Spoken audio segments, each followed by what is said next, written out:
Welcome, my dear students, to another session on linear equations. Let us start the session. First question: in how many ways can 141 be divided in two parts A and B such that A is divisible by 5 and B is divisible by 9 and A and B are positive integers? So you have to find the sum of all such possible values of A. So A plus B is equal to 141. There are two parts A and B which sum up to 141, and A is divisible by 5, so we can write A as equal to multiple of 5, let us say 5x, and B is divisible by 9, so B is a multiple of 9, let us say 9y. So we can write this equation as 5x plus 9y is equal to 141.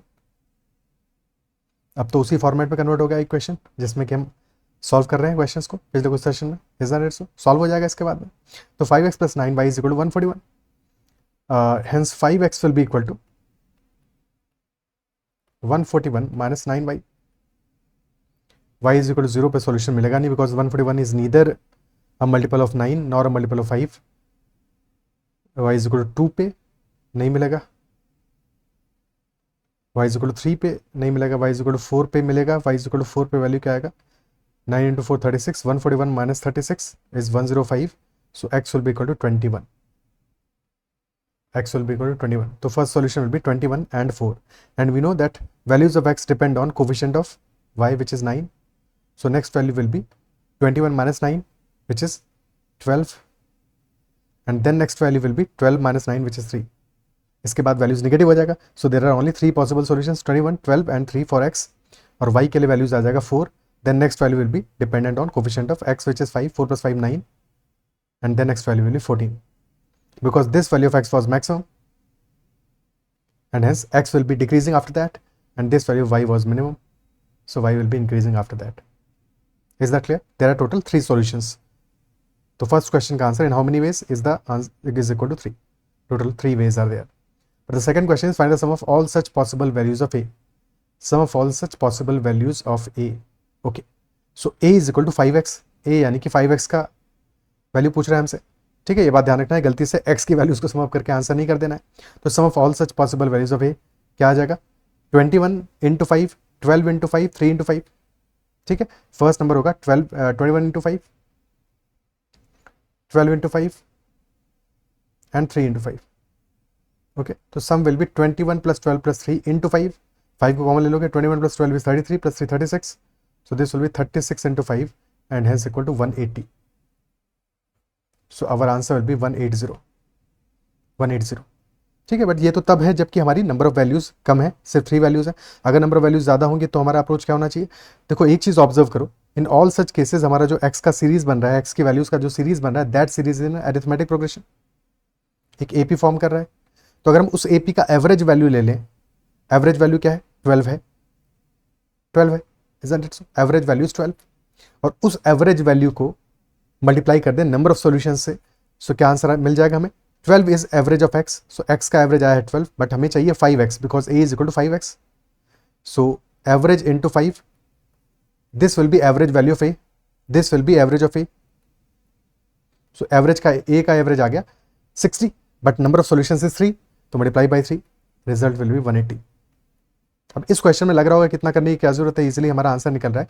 But अगर हमारे number of solutions 10 होगा, 11 होगा, 13 होगा, उतना लंबा value होगा, तो ये सारी की सारी वैल्यूज को ऐड करने से बेटर है एवरेज वैल्यू ले लेंगे, उस वहाँ से डिड्यूस करना, वहाँ से वैल्यू आइडेंटिफाई करना will be much much easier, और कैलकुलेशन में मिस्टेक होने का पॉसिबिलिटी भी कम हो जाएगा या 0 हो जाएगा. Okay, clear? एक और क्वेश्चन करते हैं ऐसा ही.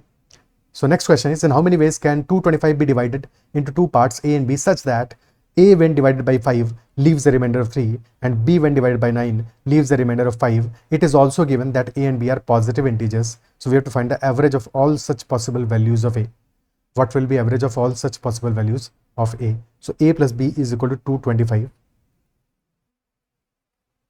And this time A is such that A when divided by, ठीक है, A when divided by 5 leaves the remainder of 3 and B when divided by 9 leaves the remainder of 5. So क्या लिख सकते हैं हम A को?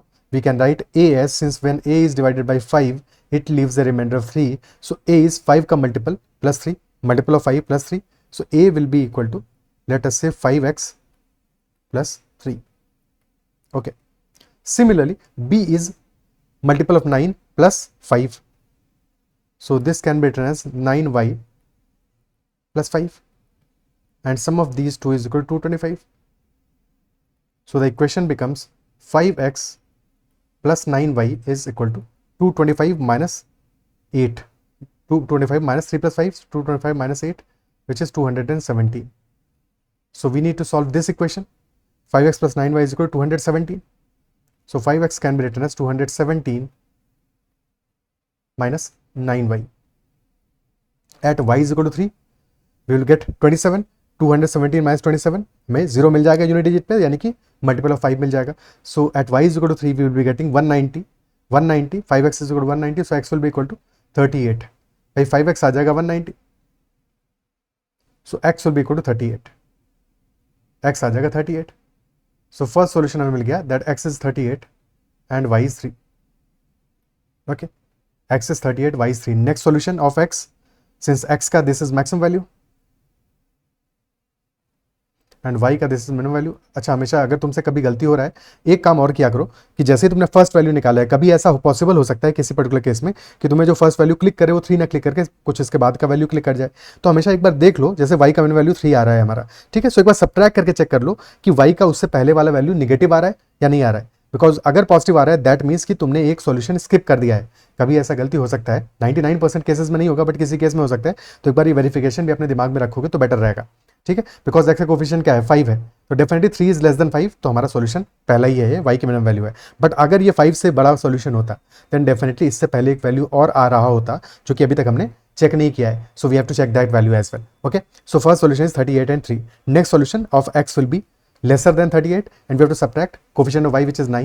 So 38 minus 9 will be 29, and then next will be 20, then 11, then 2.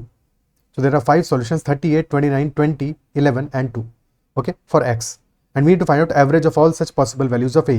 और a हमारा x नहीं है, a is equal to 5x plus 3. a is equal to 5x plus 3. So x की वैल्यू सारी की सारी हमारी ap फॉर्म कर रही है, ठीक है. And if there is an ap, एक शॉर्ट में बात समझ लेते हैं. लेट्स से हमारा एक एपी फॉर्म कर रहा है 5, 7, 9, 11, 13, and if you multiply all these values by 3 तो नंबर्स हो जाएंगे 15, 21, 27, 33, 39. Still an AP.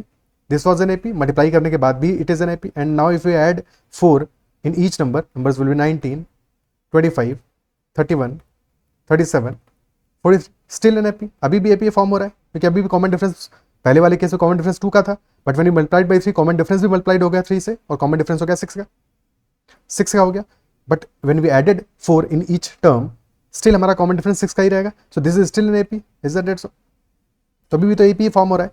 तो अल्टीमेटली अगर हम हमारा जो इनिशियल एपी है, एक्स की वैल्यूज का जो एपी है उसका एवरेज ले लें तो वहां से हम ए का एवरेज वैल्यू भी फॉर्म कर सकते हैं. Is that so? तो एक्स के लिए एवरेज क्या आ रहा है, 5 टर्म्स है. So average will be the middle value which is 20. So average of x is 20. So average of a will be equal to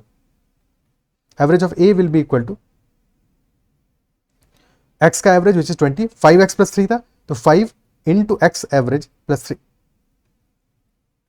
because 3 तो कांस्टेंट है, 5 भी कांस्टेंट है, तो 5 into 20 plus 3. So this will be equal to 103. Clear है? Okay. Because otherwise unnecessarily तुम x की value से a की वैल्यूज 5 टाइम्स कैलकुलेट करोगे, उन सबको फिर ऐड करोगे, फिर एवरेज लोगे, जिसका कोई सेंस नहीं बनता, जिसकी जरूरत नहीं है. स्ट्रेट अवे हम आंसर निकालेंगे that average value of a will be x का average multiplied by 5 plus 3. Clear? ठीक है, नेक्स्ट क्वेश्चन करते हैं.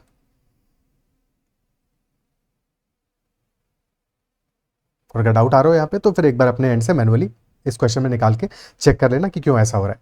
ठीक है, चेक कर लेना कि क्यों ऐसा हो रहा है. एक सेकेंड, चलो कर ही लेते हैं. देखो फर्स्ट वैल्यू आएगा हमारा, फर्स्ट वैल्यू एक्स का आ रहा है 38, 29, 20, 11, 2. ओके, तो लिख लेते हैं 38, 29, 20, 11, 2. So a is equal to 5x plus 3.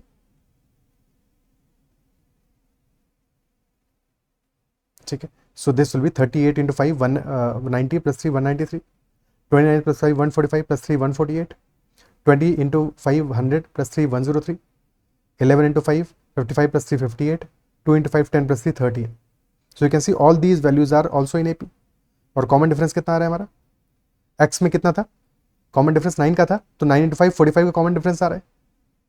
So average value will be this value, the middle value 103. Okay, ठीक है. Next question, find the number of positive integral solutions of 5x plus 7y is equal to 426 if x is greater than y. अभी तक हमने questions क्या किए, बस इतना ही information दिया होता था, तो वहां से क्वेश्चन को सॉल्व करना was much easier. But this time the additional information is that x is also greater than y. x is also greater than y. Okay. 426 is neither a multiple of 5 nor a multiple of 7. Because 7 का multiple होने के लिए 427 होता तो हो जाता, but 426 तो नहीं है. सो किसी का भी मल्टीपल नहीं है, ना 5 का मल्टीपल है, ना ही 7 का मल्टीपल है. सबसे पहले फर्स्ट सॉल्यूशन निकालते हैं, उसके बाद में फिर देखते हैं कैसे इसको आप क्वेश्चन को करेंगे. तो 5x can be written as 426 minus 7y. y is equal 0 पे काम चलेगा नहीं, y इज इक्वल 1 पे भी नहीं चलेगा, 2 पे 14, 3 पे 21, तो जस्ट y इज इक्वल 3 पे हमें सॉल्यूशन मिल जाएगा. बिकॉज हमें यूनिट डिजिट पे क्या चाहिए, यूनिट डिजिट पे हमें चाहिए या तो 5 और या फिर चाहिए 0, इधर 5 और 0. बिकॉज 5x हमें निकालना है. 5x के केस में हमें डेफिनेटली यूनिट डिजिट पे या तो 0 मिलेगा या फिर 5 मिलेगा. तो हमें 6 में से या तो 1 सब्ट्रैक्ट करना पड़ेगा या फिर 6 सब्ट्रैक्ट करना पड़ेगा. यूनिट डिजिट की बात कर रहे हैं, ठीक है. So first solution will be y is equal to 3, और y इज इक्वल टू 3 पे 21 सब्ट्रैक्ट किया, 405, यानी कि x is equal to 81 is the first solution. And first solution में x is greater than y. अभी तो x ग्रेटर देन y आ रहा है. नेक्स्ट सॉल्यूशन क्या आएगा, next solution of x will depend on coefficient of y. तो will subtract 7 from 81. So 81 minus 7 will be 74. Or next solution for y will be dependent on coefficient of x, which is 5. And since this is y minimum, so y will increase. This was x maximum, so x was decreasing. Okay, so 3 plus 5 will be 8. By the same logic, next solution में 74 minus 7 will be 67. And 8 plus 5 will be 13. 67 minus 7 will be 60. And 13 plus 5 will be 18. 60 minus 7 will be 53. And 18 plus 5, 23. Next 28. 53 minus 7 is 46.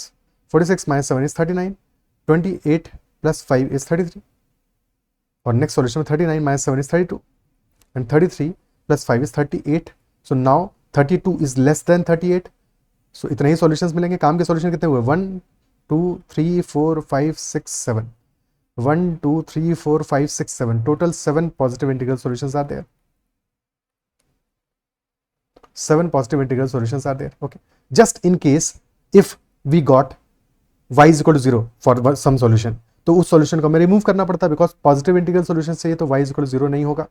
x greater than y तो होना चाहिए, but y should not be equal to 0, neither should x be equal to 0. अब x greater than y है तो obviously x तो 0 नहीं होगा, but y 0 हो सकता है. अगर ऐसा solution मिलता है तो उसको हमें remove करना पड़ता है, ये बात भी ध्यान रखना है, because positive integral solution चाहिए. नॉन नेगेटिव चाहिए होता है तो इंक्लूड करते हैं उसको.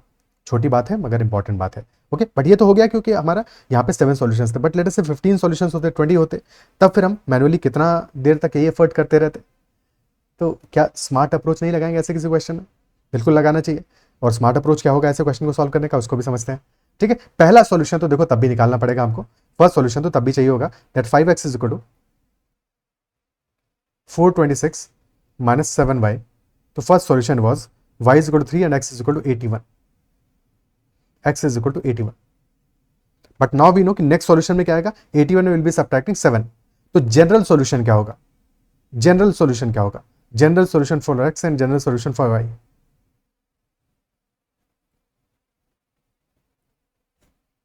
जनरल सॉल्यूशन क्या होगा, देखो एक तो एपी के हिसाब से सोच सकते हो, ठीक है, एपी के हिसाब से सोच सकते हो, या फिर यहां से सोचो. फर्स्ट सॉल्यूशन तो हमें मिल गया है, first solution is 81 and 3. Second solution और next solution could be 81 minus 7, or general solution will be 81 minus 7n. Okay, and general solution for y will be 3 plus 5n, because x में subtract करेंगे y का coefficient और y में subtract करेंगे x का coefficient. Okay, sorry y में add करेंगे x का कोफिशिएंट, बिकॉज y हमारा मिनिमम वैल्यू था. सो 81 minus 7n, this is general solution for x and corresponding solution for y is 3 plus 5n. 3 plus 5n and condition है हमारे पास x is greater than y.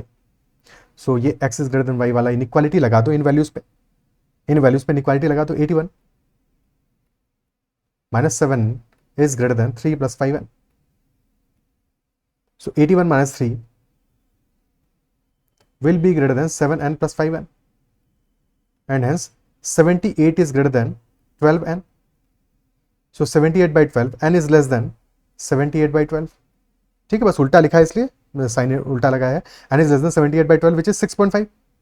6.5 है because 12 6 are 72. ठीक है, 6.5 value आ रहा है. So n should be less than 6.5 and if n should be less than 6.5 then n की values हमें क्या मिल जाएंगी यहाँ से? 1, 2, 3, 4, 5 and 6. एक और छोटी सी बात जो याद रखना है, जो फर्स्ट सॉल्यूशन था हमारा यहाँ पे n इक्वल टू 0 था. In this case n was equal to 0. This is not, ये जो हमारा 81 - 7 है ना, this is not general term of an AP. ये जनरल सॉल्यूशन है हमारा. n इज इक्वल टू 0 भी था फर्स्ट सॉल्यूशन में, सो 0 भी इंक्लूड करोगे. ये सबसे इंपॉर्टेंट बात है, इसको ध्यान रखना है. That total solutions will be 0 from 0 to 6. Total 7 solutions will be there. ठीक है, और अगर तुमको कंफ्यूजन हो रहा है, तुम एपी का जनरल टर्म बनाना चाहते हो, in that case if you are going to make general term for AP, then general solution will be 81 minus 7 into k minus 1. ठीक है, ये हमारा AP का जनरल टर्म बन जाएगा. सिमिलरली यहाँ पे this will B 3 + 5 into k minus 1. और फिर वहां पे तुम्हें k should be less then 7.5 मिलेगा और तुम्हें 1 से लेकर 7 तक की वैल्यूज लेनी पड़ेंगी. So this is if you are not comfortable with the general solution जो हमने अबव बनाया. ठीक है, यहाँ पे AP के हिसाब से बन गया है मामला. अदरवाइज यहाँ पे ये ज़्यादा कंफर्टेबल लगता है क्योंकि इसमें ज़्यादा एफर्ट नहीं करना है, मतलब कैलकुलेशन दोनों में एक बराबर ही है, कोई ऐसा फर्क नहीं है. बट ऐसे बनाओगे तो हमेशा ध्यान रखना है कि n = 0 is also an solution. तो उसको हमेशा ऐड करना पड़ेगा. इस केस में n = 0 तो कभी होगा ही नहीं बिकॉज ये तो AP का जनरल सॉल्यूशन है, तो 1 से ही स्टार्ट होगा. क्लियर? ठीक है, next question. Find the number of non negative integral solutions of 7x + 11y = 1 1 1 1 if x is less than y. 7x + 11y = 1 1 1 1 if x is less than y. तो number of non negative integral solutions क्या होंगे, कितने होंगे? Okay, note down करते हैं. सो 7x + 11y = 1 1 1 1 and we know that 1 1 1 ये जो number है हमारा, this is a multiple of 11. This is multiple of 11. 11 से डिवाइड होगा और अगर 11 से डिवाइड हो रहा है यानी कि x = 0 पे हमें सॉल्यूशन मिल जाएगा. सो x = 0 पे will be getting first solution which will be y = 1 1 1 by 11 101. So x = 0 पे सॉल्यूशन मिल जाएगा, दैट इज 101. ओके, और x is less than y for this solution, तो ये सॉल्यूशन सेटिस्फाई भी कर रहा है हमारा. और नॉन नेगेटिव इंटीग्रल सॉल्यूशन चाहिए यानी कि ग्रेटर देन इक्वल टू 0, तो 0 भी अलाउड है. So this solution is also allowed. Next solution will be what? This is x का minimum value and this is y का maximum value. Next solution will be 0 + 11. 0 + 11, 11 आएगा for x. 22, 33, 44, 55 and so on. और y के लिए solution आएगा 101 - 7, so that will be 94. 94 - 7 87, 87 - 7 80, -7 73, -7 66, -7 59 और यहाँ पे 5 + 11 66. और हमें चाहिए x less than y, but in this case x is greater than y. So these are all the solutions. Number of solutions will be 1 2 3 4 5 and 6. Total 6 solutions are there. 6 solutions are there, so answer will be 6. Number of non-negative integral solutions is 6. Number of positive integral solutions, if positive was asked, then 5 होते, because first वाले को फिर subtract कर देते हम. But again general solution के approach से जाएंगे तो फर्स्ट सॉल्यूशन हमारा क्या है? 0 and 101 एंड कॉमन डिफरेंस कितना है? x में कॉमन डिफरेंस आया 11 का. सो general solution for x will be 0 + 11n. और y का जनरल सॉल्यूशन क्या होगा? 101. फर्स्ट सॉल्यूशन था -7n and x is less than y, तो x should be less than y. This was x, this was y, so x should be less than y. ठीक है, सो 11n + 7n 18n is less then 101. So n should be less then 101 by 18 और 18 5s are 90, तो 5 point something ये हमारा value आ रहा है n का. n should be less than 5 point something, so n can be equal to 0 include करोगे 0 1 2 3 4 and 5. Total 6 solutions are there. Total 6 solutions. Okay, clear है? ठीक है, next question. Find the natural number solutions for 3x + 4y = 360 if y is less than equal to x and x is less than equal to 3y. Natural number solutions for 3x + 4y = 360 if y is less than equal to x and x is less than equal to 3y। So very good question. Pause the video और पहले अपने and से solve करने की कोशिश करो। Same logic लग रहा है जो पीछे वाले क्वेश्चन में लगा है, बस उसको 2 बार लगाना है यहाँ पे, बिकॉज y भी गिवन है, 3y भी गिवन है, और इनइक्वालिटी हमें प्रॉपर्ली सॉल्व करना पड़ेगा। ठीक है, so 3x plus 4y is equal to 360। Now in this case 360 हमारा 3 का भी मल्टीपल है, 4 का भी मल्टीपल है। 3x plus 4y this is equal to 360 x. Okay, 3x plus 4y is equal to 360. So if you put y is equal to 0, so x के लिए क्या वैल्यू मिलेगा? 120 मिलेगा। अब यहाँ पे ये जो क्वेश्चन है हमारा, ये इतना कॉम्प्लेक्स बन गया है कि इसको मैनुअली सॉल्व करने की कोशिश करोगे तब तो फिर हमारा बहुत टाइम लगेगा, बिकॉज वैल्यूज भी बहुत सारी मिलेंगी, वैल्यूज भी बहुत मिलने वाली है, और एडिशनली हमें x should be between y and 3y, between y and 3y, isn't it? So x should be greater than y but less than 3y। तो पहले वाला केस तो सॉल्यूशन नहीं है डेफिनेटली। नेक्स्ट केस में क्या आएगा? 120 माइनस 4, तो दिस विल बी 116, और 0 प्लस 3 अगेन, ये भी सॉल्यूशन नहीं होगा। देन नेक्स्ट 112 6, ये भी सॉल्यूशन नहीं होगा। तो ऐसे बहुत लंबे समय तक तुम निकालते रहोगे और टाइम निकल जाएगा। ठीक है, सो यहाँ पे डेफिनेटली हमारा जो अप्रोच है सेकंड वाला, हमने जनरल सॉल्यूशन वाला जो अप्रोच सीखा है, उस अप्रोच से ही क्वेश्चन को सॉल्व करेंगे, उससे ही सॉल्व करेंगे। तो x का जनरल सॉल्यूशन क्या मिलने वाला है? x is 120 minus 4 into n, 120 minus 4n, this is general solution for x। और y का जनरल सॉल्यूशन क्या होगा? 0 प्लस 3n, 0 प्लस 3n। ठीक है, y is less than equal to x और x is less than equal to 3 times y, तो 3 times 0 plus 3n या 3 times 3n, because 0 तो कोई फर्क नहीं है 0 से। ठीक है, सो ये इक्वालिटी हमारी बन गई। तो 3n is less than equal to 120 minus 4n and that is less than equal to 9n. This is less than equal to 9n. अब दो पार्ट्स में इनइक्वालिटी है, पहले इस पार्ट को हैंडल करो, फिर इस पार्ट को हैंडल करो। Okay, so in the first part 3n is less than equal to 120 minus 4n, तो 7n is less than equal to 120 and hence n will be less than equal to 120 by 7. This is first part. Second part में 13n is greater than equal to 120, greater than equal to 120.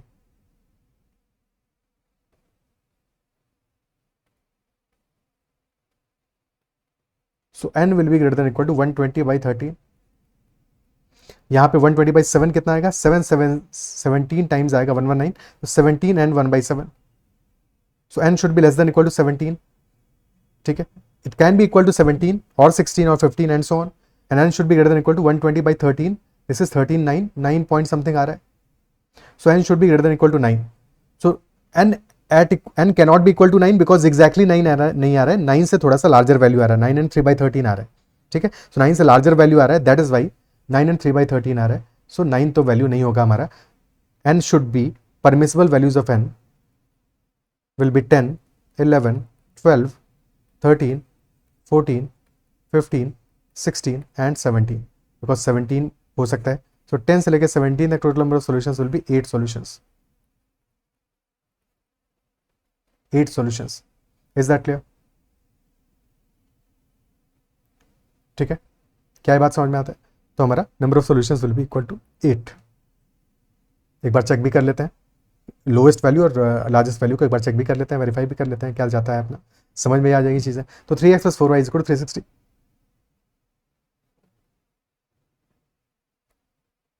And if n is equal to 10, तो n is equal to 10 पे x क्या आएगा? 120 minus 40, 120 minus 40, n is equal to 10 पे 120 minus 40 is equal to 80. so x तो आ रहा है 80 और y क्या आ रहा है? 3n, तो 3 into 10 30। so yes, 80 is between 30 and 90, 30 छोटा है और डेफिनेटली 30 से 90 के बीच में, तो yes that solution is correct. और लास्ट केस भी देख लेते हैं, n is equal to 17 वाला।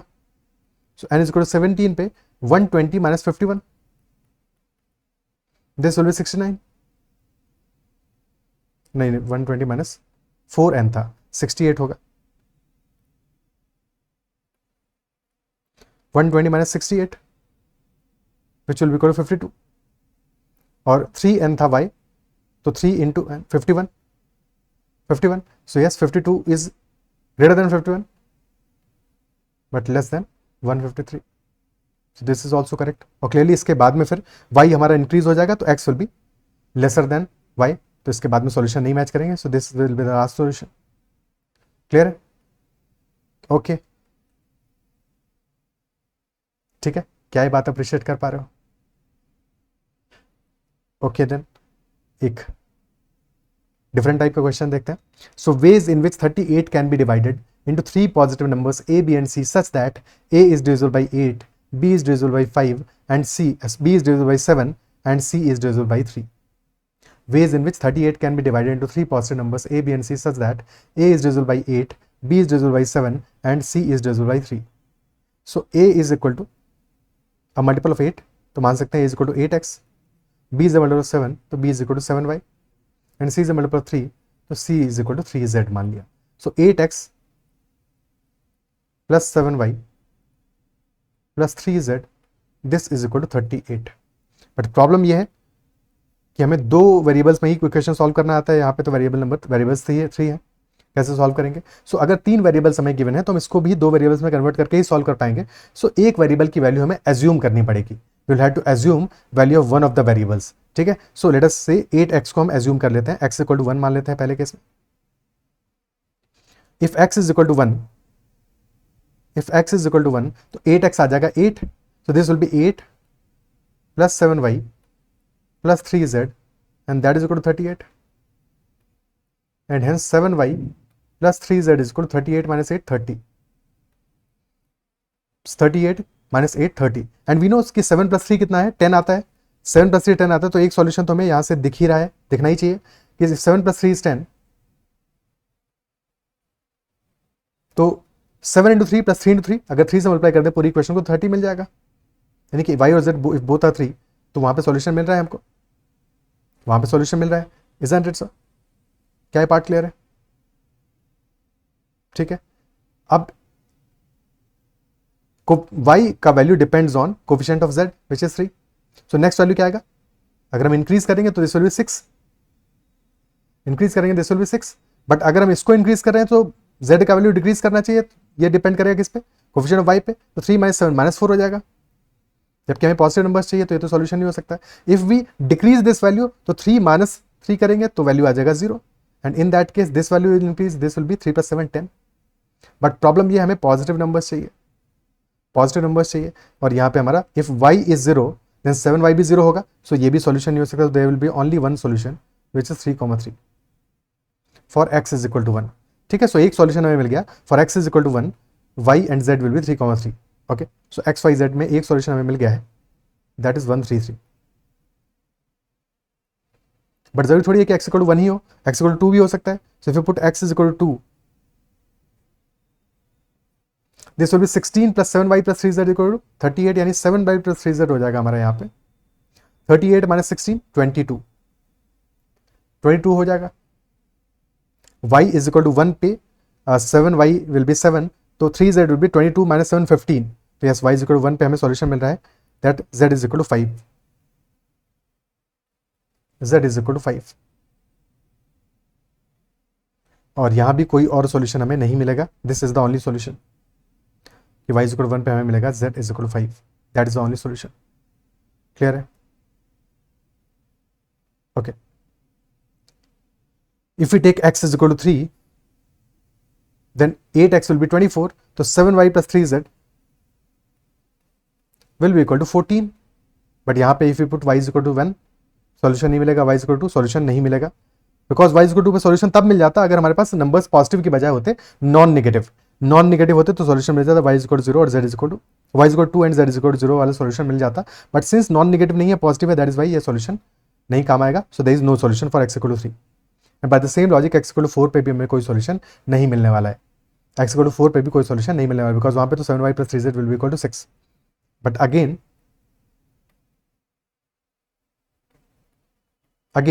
If non negative numbers were included, यानी कि जीरो वाला केस भी हम परमिट करते, तो y इज इक्वल टू 0 और z इज इक्वल टू 2 पे हमें सॉल्यूशन मिल जाता। बट वो सॉल्यूशन हमें अलाउड नहीं होगा इस केस में। So there are only two solutions. First solution was 133 for x, y, z and second is 215। यानी कि वैल्यूज हमारे क्या आ रहे हैं दोनों सॉल्यूशंस में? फर्स्ट सॉल्यूशन में a is equal to 8x, fresh page पे लिख लेते हैं। ठीक है, तो सॉल्यूशन हमारे क्या है? x, y, z है 133 एंड 215।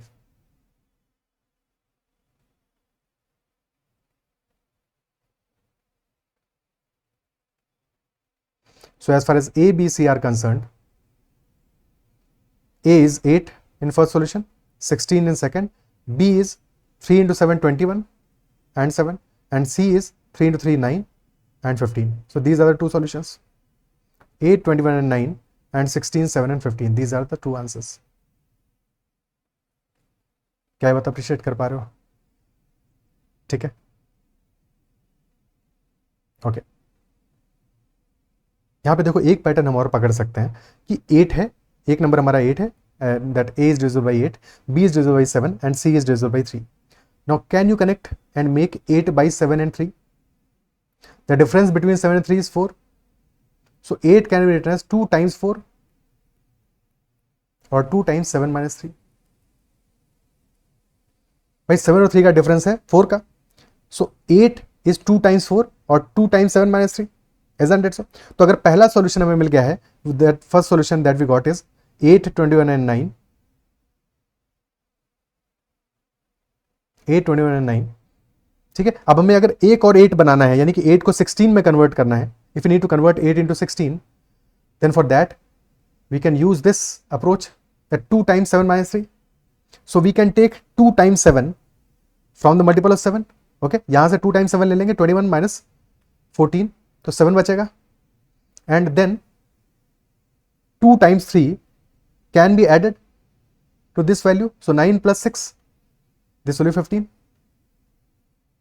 और हमें 8 मिल जाएगा. यही तो हुआ है अल्टीमेटली यहाँ पे. Isn't it so? क्या बात समझ में आती है? ठीक है, बट बाकी प्रॉपर जो तरीका है वो तो हमने समझ ही लिया कि एक बार हमें x = 1 लेना पड़ेगा, x = 2 लेना पड़ेगा, x = 3, x = 4 पे चेकआउट करना पड़ेगा. नॉन नेगेटिव होगा तो उस केस में कंसिडर करेंगे, बट अगर नॉन नेगेटिव हमारे नहीं दिया है, पॉजिटिव नंबर्स हैं, तो फिर उस केस में हमारे जीरो वाले सॉल्यूशंस इंक्लूड नहीं करेंगे. There will be only 2 solutions as in this case. Is that evident? ठीक है, इस टाइप के क्वेश्चंस में थोड़ा सा कैलकुलेशन डेफिनेटली बढ़ेगा, तो हमें उन चीज़ों को, उन बातों को समझ के चलना पड़ेगा. और इस सेशन में हम इतना ही रखते हैं. आई बिलीव जो भी हमने क्वेश्चन डिस्कस किए समझ में आए होंगे और सेशन में चीज़ें सीखने को मिली होंगी. If you've understood all the questions and there are no doubts, तो बहुत ही अच्छी बात है. But if there is any doubt whatsoever, then make sure to comment about that doubt as well. That's all for this session. Bye bye. Take care and keep learning.